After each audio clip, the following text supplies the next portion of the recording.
Yesterday, we took a walk over to Golden Cap with the dogs, and Whiskey was a huge pain in the butt. And so today, we decided that we were going to walk the dogs before 9 o'clock in the morning so that they got their exercise out of the way and we didn't have to take them to Lyme Regis with us, because even though I love them, if Whiskey behaved the way he did yesterday, I would just have a horrible time. So one of our favorite places to take people when they come to visit is Lyme Regis, which is just down the road from us here in Dorset. It's actually so windy. It's really windy. You got drops on your... Peter, why do you like Lyme Regis? It's got fudge shops and lots of charity shops, lots of pasty shops. They've got fossil shops, and one of the shops has got a T-Rex head in it, like a skull. I don't think it's real, but one day I'm going to buy it. Lyme Regis is a World Heritage Site that is best known for its fossil hunting, and it's quite a popular activity for people who come down for half term when they're on holiday there, isn't it? Yeah, it's a very good family-friendly activity. The beachfront is a must to walk down. It's really, really beautiful down there, and it's quite busy in the summer. It is dog-friendly. The town of Lyme Regis is quite dog-friendly, but in the summer seasons, they do have restrictions on where you can bring your dog, and one of the beaches is part of that. The main beach you would go on in the summer, you're not allowed dogs because, you don't want to be going around on poop sand. But there are other beaches that you can go to. They're just not like the nice bathing one. With that said, you can still bring your dog down to the waterfront. I think you just have to stick to the paved sections when it's between the certain months. This is the happy to chat bench where if you want to talk to somebody, you sit on that bench. And then somebody might stop and say hello. So one of the most interesting shops is the Sanctuary Bookshop. This shop is like an Aladdin's cave of books and other random things. It's got so many books in it, but good luck finding the one that you want. It's not a bookstore you want to go into if you have a certain book in mind that you want to find, but it is the perfect bookstore to walk into if you want a completely, almost otherworldly experience. It feels like you're walking into the description of a bookshop in a very eccentric story.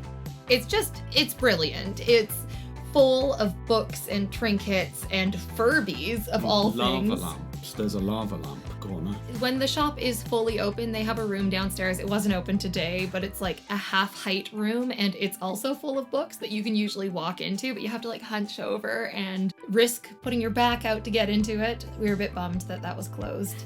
Yeah, it looked a bit spooky. I don't know if you got some shots of it, but I did. It looked a bit spooky. In one of the fossil shops, because Lyme Regis is obviously famous for fossils with Mary Anning, there's a massive fossil in the basement and you can go and look at it, and I don't know if they dug it up where it lies or if they've moved it there, but it's pretty cool. It's pretty huge as well.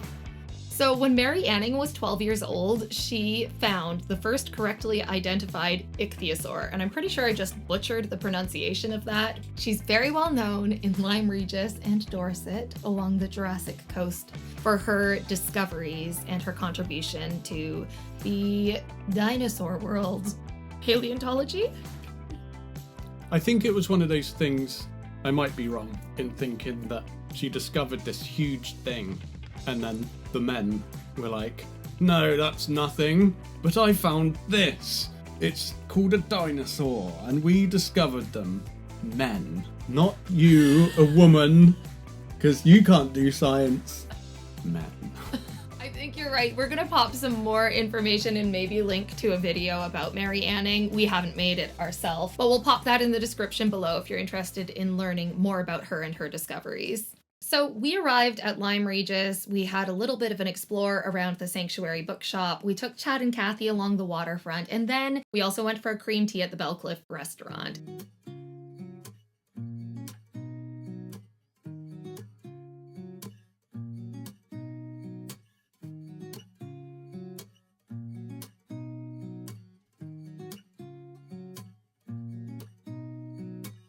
Chad ordered a cucumber sandwich and a scone with clotted cream and jam. Kathy had a fully vegan breakfast, and I had the gluten-free version of what Chad had, which was the gluten-free cucumber sandwich and the cream tea.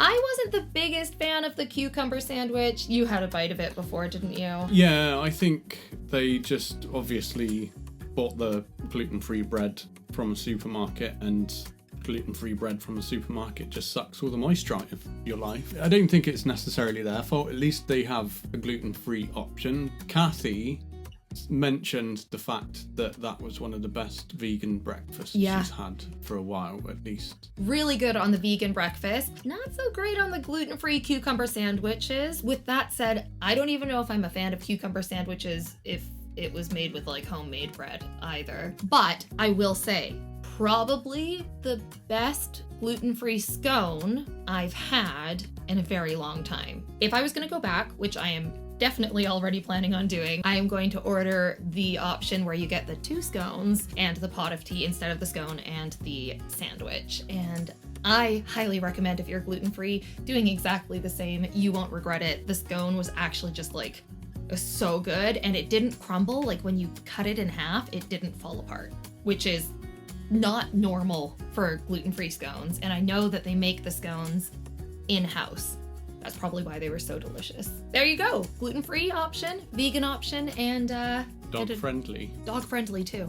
Let us know if you're planning a trip to Lyme Regis or to this Dorset area in the near future, and if there's any areas you want us to cover. Yeah, we will go and test cake if you really want us to. Oh, it's a hard job. We're willing to sacrifice our time to do that. So yeah, we are. It's just the kind of people we are. We're really generous that way. If you're visiting Lyme Regis during half term or during the summer season, we highly advise to get there early if you're bringing your car, or to consider taking public transit in, because it is nearly impossible to find parking there even in the off season. Yeah, it gets super busy because it's so popular, and it's quite a small town, so there's lots of people in a small place, and yeah, it gets packed. If you enjoyed this video, please hit that subscribe button and turn the notification bell on so you don't miss our next one. And if you want to keep binge watching our content, here's something that we think you would enjoy watching, and here's something that YouTube thinks you'd enjoy watching.